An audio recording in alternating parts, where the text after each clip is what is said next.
ৰাজ্যত ভয়াবহ ৰূপত চলি আছে বৰবিধ ড্ৰাগছৰ বেহা। এইবাৰ ৰঙিয়াত অল্টো বাহনৰ পৰা জব্দ 2.5 কোটি টকাৰ ড্ৰাগছ। ৰাজ্যত চলিয়ে আছে বৰবিধ ড্ৰাগছ সৰবৰাহ। প্ৰায় প্ৰতিদিনে ৰাজ্যৰ বিভিন্ন প্ৰান্তত জব্দ হৈয়ে আছে ড্ৰাগছ। এইবাৰ ৰঙিয়াত 2.5 কোটি টকাৰ ড্ৰাগছ জব্দ। STFৰ অভিযানত জব্দ 10,000টা নিচাযুক্ত টেবলেট। মণিপুৰৰ পৰা ৰঙিয়ালৈ আনিছিল টেবলেটখিনি। এখন অল্টো বাহনৰ পৰা জব্দ ড্ৰাগছখিনি। কোচবিহাৰৰ 2 যুৱকক ৰঙিয়াৰ যুৱকে বিক্ৰী কৰিছিল ড্ৰাগছখিনি। ৰছিদুল মিয়া আৰু নয়ন মিয়াক বিক্ৰী কৰিছিল অভিযুক্ত ইমৰান হুছেইনে। আৰক্ষীয়ে গ্ৰেপ্তাৰ কৰে ৰছিদুল মিয়া আৰু নয়ন মিয়াক।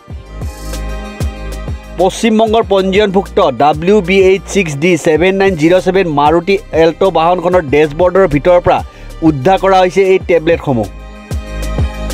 ৰঙিয়াৰ পৰা ইয়াবা টেবলেট ক্ৰয় কৰিছিল কোচবিহাৰৰ 2 ধৃত যুৱক ক্ৰমে ৰছিদুল মিয়া আৰু নয়ন মিয়া। ৰঙিয়াৰ পৰা কোচবিহাৰলৈ এই ইয়াবা টেবলেটখিনি লৈ যাবলৈ অল্টো বাহনৰ ডেছবৰ্ডৰ ভিতৰত গোপনে সোমোৱাই থৈছিল। উল্লেখযোগ্য যে ড্ৰাগছ সাম্ৰাজ্যৰ ভিতৰত অতি মাৰাত্মক হিচাপে বিবেচিত হৈছে ইয়াবা টেবলেট।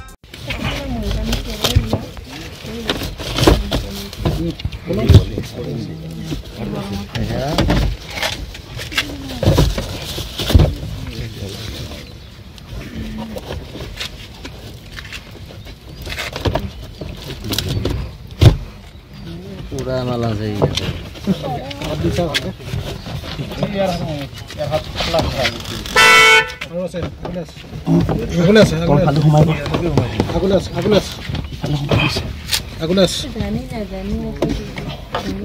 পাতলা হাত এখন মানুহ